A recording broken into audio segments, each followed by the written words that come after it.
ओम खड्गं चक्रगदे सुचापपरिगां शूलम्बुशुण्डिं शिरा शङ्खं सन्ददधिं करैस्त्रिनयनां सर्वाङ्गभूषावृतां नीलास्मद्युतिमासपाददशकां सेवे महाकालिकां यामास्तौ स्वपिते हरौ कमलजो हन्तुं मधुं कैटभम्।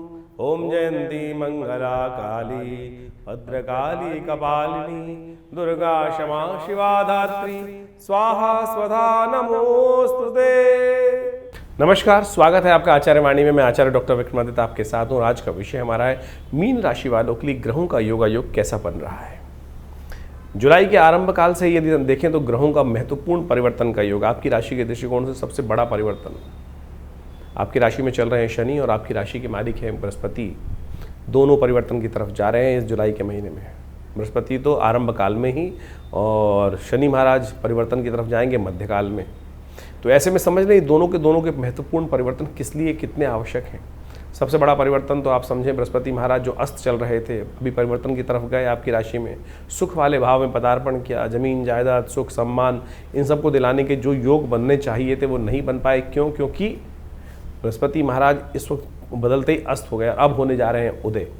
तो जुलाई के आरंभ काल में बृहस्पति का उदय होना आपके लिए बहुत महत्वपूर्ण है। अतिचारी बृहस्पति उदय होने के योग बनाएंगे और ये आपकी राशि के दृष्टिकोण से, चाहे आप सम्मान पद की बात करें चाहे सुख की बात करें, इन सब के रास्ते आपके लिए खुलते दिखाई देंगे और कई प्रकार से वहाँ लाभ होने के रास्ते खुलते दिखाई देंगे। लेकिन शनि महाराज को ध्यान रखना पड़ेगा। शनि की 7.5 का प्रभाव चल ही रहा है और ऐसे में शनि होने जा रहे हैं वक्री। मंगल के साथ षडाष्टक योग बना के बैठ जाएंगे और ये कहीं ना कहीं संसार में भी उपद्रव करेंगे और आपकी राशि के दृष्टिकोण से आपको बहुत शक्तिशाली हो जाएंगे। तो इसलिए सोच को सही रखना पड़ेगा। कृपा यह है कि बृहस्पति का उदय होना और बृहस्पति उदय होकर कहीं ना कहीं इस शनि के नेगेटिव प्रभाव को ओवरकम करने के लिए बहुत बढ़िया रास्ता खोलेंगे, क्योंकि शनि की दृष्टि बृहस्पति पे पड़ भी नहीं रही है और आगे आगे जैसे जैसे बृहस्पति का परिवर्तन होगा वो शनि पर प्रभाव डालेंगे और इस शनि के अनिष्ट प्रभाव को कम करने के लिए बृहस्पति की दृष्टि जब शनि पर पड़ेगी तो वो भी कहीं ना कहीं आपके लिए शुभ होगी। तो अच्छा योग भी बनता दिखाई दे रहा है।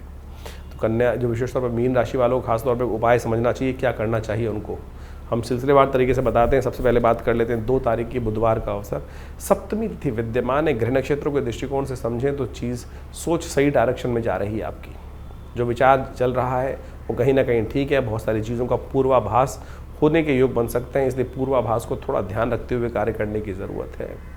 पूर्वाभास सही रहेगा। नए कार्यों को आरंभ करने के लिए दिन अच्छा है, लेकिन थोड़ी देर के लिए मुहूर्त है, करीब 11:06 से लेकर 11:58 तक मुहूर्त जो है वही बन रहा है सर्वार्थ सिद्ध योग। वैसे तो पूरे दिन का है सर्वार्थ सिद्ध योग, लेकिन 11:58 पर भद्रा आरंभ हो जाएगी तो उसके बाद ये योग ठीक नहीं रहेगा। दिल्ली के पंचांग के अनुसार से इस भाव को आपको समझ लेना चाहिए।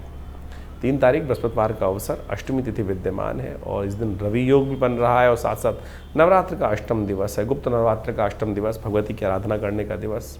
और कहा जाता है कि जो पंचमकारों की आहुति अहंकार काम क्रोध मद लोभ इत्यादि इन सब को भगवती को अर्पित करते हैं गुप्त रूप से। इस दिन गुप्त नवरात्रि का जो अष्टम दिवस है, माँ भगवती को प्रसन्न करने का, वो साक्षात देवता बन जाते हैं। तो ऐसे में ग्रह नक्षत्र भी आपके लिए कहीं ना कहीं पॉजिटिव बना रहे हैं, चीज़ें अच्छी कर रहे हैं। तो आपको विशेष तौर पर धर्म की तरफ आकर्षित होकर प्रार्थना करनी चाहिए और अष्टमी के दिन कन्या पूजन अवश्य करने का प्रयास करें। इस वक्त आपकी राशि में दिखाई दे रहा है कुछ कन्या पूजन करने से बहुत सुंदर रूप से आपके लिए अच्छा योग बनता दिखाई देगा। भगवती के स्वरूप में कन्याओं को उनको घर में आमंत्रित करें, उनका पूजन करें, तो ये आपके लिए बड़ा श्रेष्ठ योग बन रहा है। 4 तारीख शुक्रवार का अवसर, नवमी तिथि विद्यमान है। ग्रह परिवर्तन की तरफ जा रहे हो। ये परिवर्तन थोड़ा सा कहीं आपकी राशि के दृष्टिकोण से लाभ का भी बनता दिखाई दे रहा है, लेकिन कहीं ना कहीं थोड़ा मन जो है, जो दिमाग है, वो बंधा हुआ भी रहेगा। तो इसलिए इस बंधन को मुक्त करने के लिए आपको थोड़ा हिम्मत करनी पड़ेगी और भगवान की प्रार्थना से वो समस्त बंधन खुल सकते हैं। भड्डली नवमी का योग है, अंशुज साया है। नए कार्यों को आरंभ करने के लिए बड़ा शुभ दिवस है। साथ साथ नवरात्र, इस दिन गुप्त नवरात्र पूर्णता की तरफ जा रहे हैं। तो ऐसे में यदि भगवती दुर्गा का सानिध्य लेकर चंडी यज्ञ किया जाए या करवाया जाए, तो जो हमने विवेकानंद योगाश्रम में इस बार विशेष तौर पर रखा है सचंडी महायज्ञ, बहुत सारे लोग उसमें यज्ञ में भाग ले रहे हैं। आप भी चाहें तो आप अवश्य सादर आमंत्रित रहेंगे। ये सुबह का कार्यक्रम रहेगा 8 बजे से लेकर करीब करीब 11-12 बजे तक ये कार्यक्रम चलेगा। माँ भगवती कृपा से इस शुभ दिवस पर भट्टली नवमी जो अनसूत साय के रूप में जानी जाती है और ख़ासतौर पर ये आखिरी मुहूर्त होता है, फिर कार्तिक में देव शयन तक मुहूर्त नहीं रहते हैं, तो इस दिन अवश्य भगवती की आराधना करें, शुभ कार्य करें, कल्याण होगा। 5 तारीख शनिवार का अवसर, दशमी तिथि विद्यमान है और ग्रह नक्षत्रों के दृष्टिकोण से ग्रहयोग आपकी राशि के दृष्टिकोण से विशेष बनते दिखाई दे रहे हैं। ये आपकी राशि के दृष्टिकोण से यदि हम देखें तो उदित होते हुए बृहस्पति अब बिल्कुल अस्त जो बृहस्पति हैं वो उदय होने की कगार पे पहुंच चुके हैं और बहुत जल्दी उदय होने की तरफ जा रहे हैं। शनि को समझाने की ज़रूरत है कि शनि थोड़ा सा अड़ियलपना, समझ आते आते भी थोड़ा डिले कर देते हैं। जब आती है समझ तो हाथ से चिड़िया जो रास्ता उग जाती है, चिड़िया चुग गई खेत हो जाता है। तो इसलिए कोशिश ये करें, इस भाव को अपने जीवन में उतारने का प्रयास करें, सही समय पर सही समझ। इस वक्त आपका मस्तिष्क विचार जो है ट्यूबलाइट की तरह हो रहा है, आता तो है लेकिन थोड़ा देर में विचार आता है, तो शनि का उपचार करने की ज़रूरत है। हो सके तो शनि के स्तोत्र का पाठ करें, तेल का दान करें, काली चीज़ों का दान करें, ये अच्छा रहेगा आपके लिए। 6 तारीख रविवार का अवसर, एकादशी तिथि विद्यमान है और इस दिन ग्रह नक्षत्रों के दृष्टिकोण से बहुत बड़ा परिवर्तन का योग बन रहा है। देव शयन हो रहा है और बृहस्पति महाराज, देवगुरु बृहस्पति जाग रहे हैं। लेकिन सुबह एकादशी जब आरंभ होगी तो उस समय में जो रविवार का दिवस रहेगा, एकादशी रहेगी, बृहस्पति अस्त रहेंगे, तो ये योग कहीं ना कहीं विश्व में पुनः अशांति का वातावरण एक बार फिर बना सकता है। और 2 दिन बाद यदि हम देखें, कुछ दिन बाद, तो शनि भी वक्री स्थिति को प्राप्त करने जा रहे हैं। ये कहीं ना कहीं थोड़ा सा अशुभता की तरफ है, ध्यान रखने की ज़रूरत है। और आपकी राशि के दृष्टिकोण से चलती हुई गाड़ी विचार जो हैं थोड़ा सा आपको डगमगा सकते हैं, तो इसलिए ध्यान रखना चाहिए। भगवान विष्णु का पूजन करें। कहा जाता है कि इस दिन विशेष तौर पर जो ग्रह योग बनते हैं उस दिन भगवान को शैया प्रदान करनी चाहिए, कमल के पुष्पों की, मखानों की, और जो तुलसी दल से इत्यादि से भगवान को अर्पित करके पूजन करते हैं, भगवान उनके समस्त कष्ट हरते हैं। क्योंकि भगवान का पूजन करने के बाद जो चरणामृत मिलता है उसमें एक मंत्र बोला जाता है, अकाल मृत्युहरणम सर्व व्याधि विनाशनम विष्णु पादोत्कम पित्वा पुनर्जन्म विद्यते। तो अवश्य श्रद्धा के साथ भगवान का पूजन करें, कृपा होगी, कष्ट दूर होने के योग बनेंगे। 9 तारीख सोमवार का अवसर, द्वादशी तिथि विद्यमान है और ग्रह नक्षत्रों के दृष्टिकोण से यदि आपके ग्रहों की अवस्था को देखें तो मन लग रहा है, मन धर्म में जा रहा है, लेकिन कहीं ना कहीं शंकाएं भी साथ चल रही हैं। करूं, चलूं, ना करूं, क्या करूं, कैसे करूं, ये स्थिति मन में कहीं है। और आधे मन से जो काम करते हैं ना, फिर वो आधा ही रहता है। मन को लगाओ, प्रभु आपके हाथ में कुछ है कि नहीं, परमात्मा के हाथ में सब कुछ है। इस भाव को आधे कच्चे मन से कोई कार्य करना नहीं चाहिए, इस बात को ध्यान रखना चाहिए।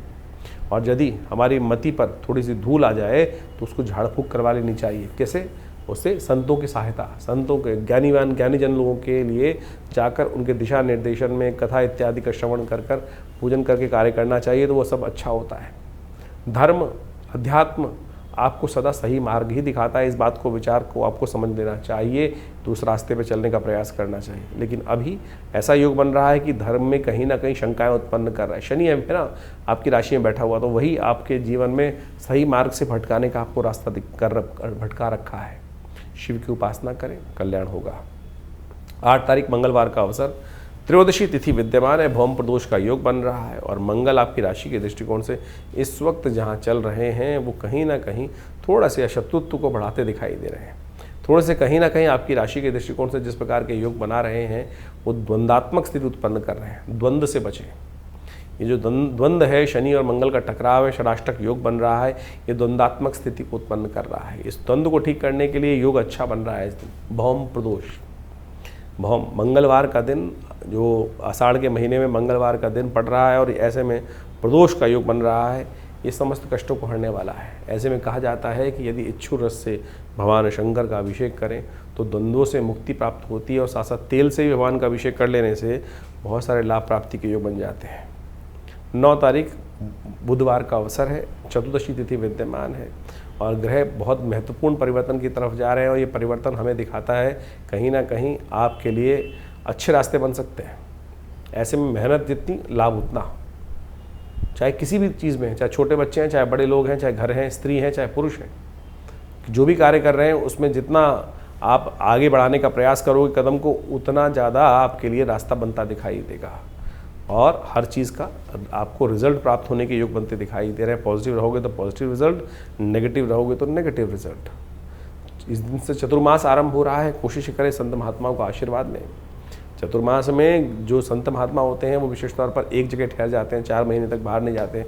और इस दिन से चतुर्मास आरंभ हो रहा है, तो जितनी आपको सेवा प्राप्त हो अवश्य लेने का प्रयास करना चाहिए।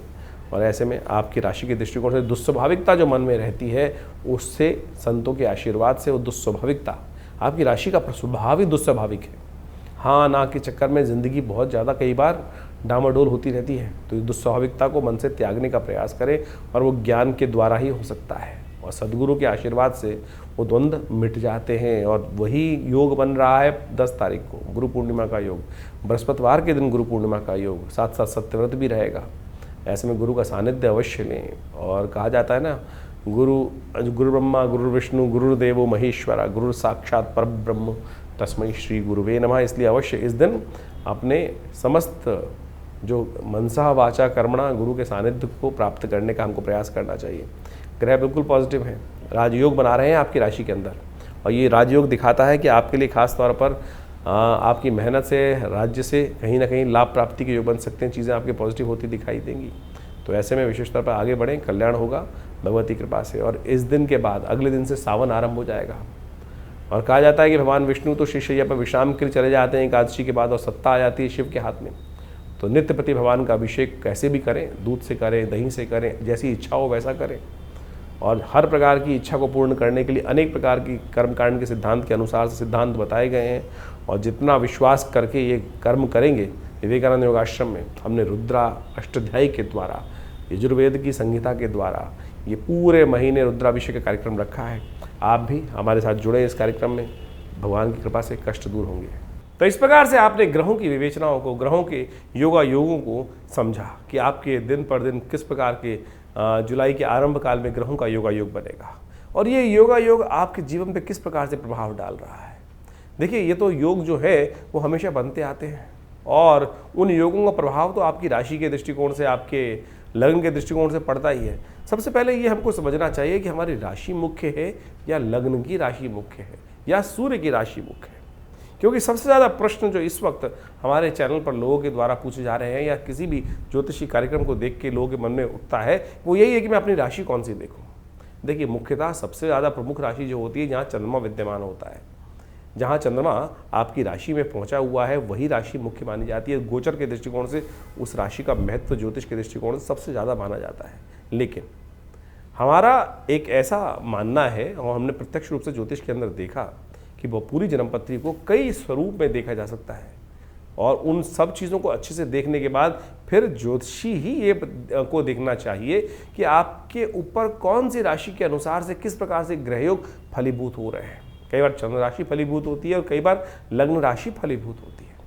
वो ग्रहों पे के योग के ऊपर निर्धारित होता है कि ग्रहों के योगायोग किस प्रकार से, किस व्यक्ति के दृष्टिकोण से कौन से ग्रह कार्य कर रहे हैं, कौन से ग्रह सुप्त अवस्था में है, कौन से ग्रह जागृत अवस्था में है, कौन से ग्रह स्वप्नादि अवस्था में है। तो इन सब चीज़ों की विवेचना करने के बाद फिर ये निर्धारित किया जाता है। चंद्र राशि वैसे फिर भी आप सही तरह से देख सकते हैं, आपके जन्मपत्री के अनुसार से चंद्रमा जिस राशि में विद्यमान है उसको चंद्र राशि बोला जाता है। उसके अनुसार से आप देखेंगे तो आपका फल बिल्कुल मैच होगा।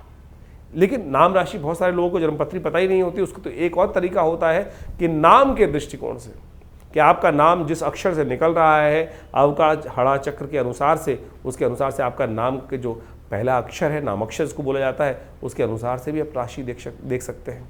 लेकिन सबसे मुख्य तो वही होगा कि जो चंद्र के अनुसार से आपकी राशि बन रही है, उन सब चीज़ों को अच्छे से देखकर फिर हम अच्छे से जान सकते हैं भविष्य के दृष्टिकोण से। कई बार गोचर के दृष्टिकोण से आपके ग्रह योग बहुत अच्छे आ रहे हैं, और ये प्रश्न बहुत ज़्यादा एक कॉमन प्रश्न हो चुका है इस वक्त, और सही भी औचित्य रहता है कि आपके गोचर के दृष्टिकोण से तो आपके ग्रह बहुत अच्छे लग रहे हैं, लेकिन काम उतना नहीं हो रहा है कि जितना, क्योंकि 12 राशि के अंदर पूरे विश्व को बांटने का जो एक प्रयास किया जाता है, लेकिन उसमें समझने की आवश्यकता यह है कि आपकी मूल जन्मपत्री में ग्रहों का प्रभाव किस प्रकार से बना हुआ है। गोचर के दृष्टिकोण से वृष्टि हो रही है, संसार में बारिश हो रही है, तो सब जगह एक ही प्रकार का पानी पड़ रहा है। यानी एक बहुत बड़े क्षेत्र में जब बारिश होती है तो बारिश तो एक ही प्रकार की हो रही है, लेकिन हर एक की स्थिति, हर क्षेत्र की स्थिति अलग है। कहीं कोई पहाड़ी पर है तो वहाँ पानी रुकेगा नहीं, कहीं कोई गड्ढे में है तो सारे क्षेत्र का पानी वहाँ आ जाएगा, वहाँ सारी विपदाएं घिर जाएंगी। तो यानी ये आपकी जन्मपत्री, मूल जन्मपत्री पर आपके मूल कर्मों के अनुसार से जो लेखा जोखा आप लेकर बैठे हैं, पूर्व जन्म के अनुसार से जो आए हैं बनाकर, उसके अनुसार से भी डिपेंड करता है कि मूल जन्मपत्री में कौन से ग्रह योग किस प्रकार के बन रहे हैं और कौन सी दशाएं चल रही हैं किस प्रकार की। तो आप सबसे पहले अपनी जन्मपत्री को अच्छे से चेक कराएं, क्या स्थिति मच रही है, क्यों आपकी जन्मपत्री में उतने लाभ नहीं हो रहे हैं जितने लाभ होने चाहिए। ज्योतिष एक बहुत शोध का विषय है और हमारे ऋषि मुनियों ने काल गणना को बहुत विशेष तौर पर समझकर इनकी विवेचनाएं उपस्थित करी हैं और उसी समझ का, उसी ज्ञान विज्ञान का लाभ लेते हुए ज्योतिष की जो गणनाएं हैं उनको समझकर उसके द्वारा भविष्य को समझने का जो कार्य किया जाता है वो ऐसे नहीं है। कई बार हमने हजारों जन्मपत्रियों में इस प्रकार से देखा है कि जैसा जो घट रहा है वो सामने, जो चीज़ सामने दिखाई दे रही है गुण योगा योग के अनुसार से वही घट रहा है, बिल्कुल उसी प्रकार से। तो यदि कष्ट का निवारण चाहते हैं, कष्टों को भगाना चाहते हैं, तो जन्मपत्री को सही से समझकर और उसके अनुसार से उसके भविष्य के दृष्टिकोण से जो आपके लिए खास ज़रूरत है। देखिए, बड़े भाग्य मानुष तन पावा, बड़े भाग्य से मानुष तन मिलता है और ऐसे ही नहीं दुख में निकालने के लिए है, इन दुखों को समाप्त करने के लिए एक दिशा पकड़ने की आवश्यकता है, दिशा बदलने की आवश्यकता है। दशा स्वयं बदल जाएगी। दिशा किस प्रकार से पकड़ी जाए, किस मार्ग पे चला जाए, चलना ही तो है। और चलना यदि गलत मार्ग पे होगा तो गलत तरफ हमको लेके जाएगा, सही मार्ग पकड़ लेंगे तो सही तरफ चलते चले जाएंगे।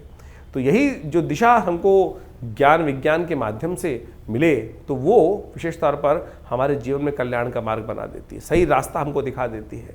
तो आप अच्छे से समझें आपकी जन्मपत्री में कौन से ग्रह योग किस प्रकार के हैं। गोचर के दृष्टिकोण से तो हम बता ही रहे हैं आपकी राशि में किस प्रकार के योग बन रहे हैं। और इस वक्त आषाढ़ के महीने के अंतिम अवसर पर जो ग्रहों का योगा योग बनकर तैयार है वो आपने अच्छे से देखा। शनि महाराज अब अपनी राशि को में जो बदल कर पूरे स्थिर हो चुके थे, फिर वक्री होने जा रहे हैं। इसी जुलाई में वो वक्री हो जाएंगे और जिस भाव में चल रहे हैं कहा जाता है वक्री ग्रह और ताकतवर हो जाता है। षडाष्टक योग शनि मंगल का बनकर, शनि के साथ मंगल का जो तैयार हो रहा है वो कहीं ना कहीं फिर एक विश्व में उपद्रव की जो चिंगारी है उसको भड़का सकता है। जो लोग कह रहे थे कि शांति हो गई है, ये पुनः शनि महाराज वक्री होने के बाद 4 महीने वक्री रहने वाले हैं शनि महाराज। अच्छी बात यह है कि बृहस्पति उदय हो रहे हैं। बृहस्पति जो उदय हो रहे हैं वो एक बहुत अपना शामक प्रभाव, अतिचारी बृहस्पति, जैसे ही पिछले करीब करीब मई में परिवर्तन किया था उसके बाद परिवर्तन करते ही कुछ दिन बाद ही वो अस्त हो गए सूर्य के सन्निकट आने के कारण से। अब पुनः वो जागृत हो रहे हैं, उदय हो रहे हैं और अपना प्रभाव पूरी तरह से दिखाएंगे। हमने आपकी राशि के दृष्टिकोण से उस पूरे के पूरे जो रास्ता है बृहस्पति और शनि महाराज के, वो सब आपके समक्ष तथ्यात्मक तौर पर रखने का प्रयास किया है, उसको आप अच्छे से समझ लें। और फिर भी कोई प्रश्न मन में यदि आ रहा हो तो चिंता ना करें, हम आपके साथ हैं। यदि आप खुद मिलना चाहते हैं आश्रम पे तो रविवार को हम मिलते ही हैं हर व्यक्ति के साथ। सुबह 8 बजे से लेकर करीब करीब जो 10 साढ़े 10 बजे तक विशेष कार्यक्रम रहते हैं, उन सब में बहुत सारे लोग आकर यज्ञ में सम्मिलित भी होते हैं और माँ भगवती का आशीर्वाद भी लेते हैं और अपने प्रश्नों का निवारण भी जान लेते हैं। और यदि बहुत दूर है तो फ़ोन पे आयुष जो आप विशेष तौर पर अपॉइंटमेंट्स का प्रोसेस है, आप फ़ोन नंबर चल रहे हैं उन पर संपर्क साध कर अपने प्रश्नों का निवारण जान सकते हैं और उस उपायों को कर कर आप अच्छे समस्याओं को दूर करने का योग बना सकते हैं। तो ये राशिफल हम लगातार आपके साथ रहते हैं और बहुत सारे अलग अलग जो ज्योतिष की गणनाओं के माध्यम से विभिन्न ग्रहों का परिवर्तन होता है, उन सब के समस्त सिद्धांत आप तक पहुंचाने का प्रयास करते रहते हैं। तो इन सबको समझें, जीवन में सही मार्ग को पकड़ें, सत्य मार्ग को पकड़ें और फिर आगे चलने का प्रयास करें तो अच्छा रहेगा। धन्यवाद आप सबका।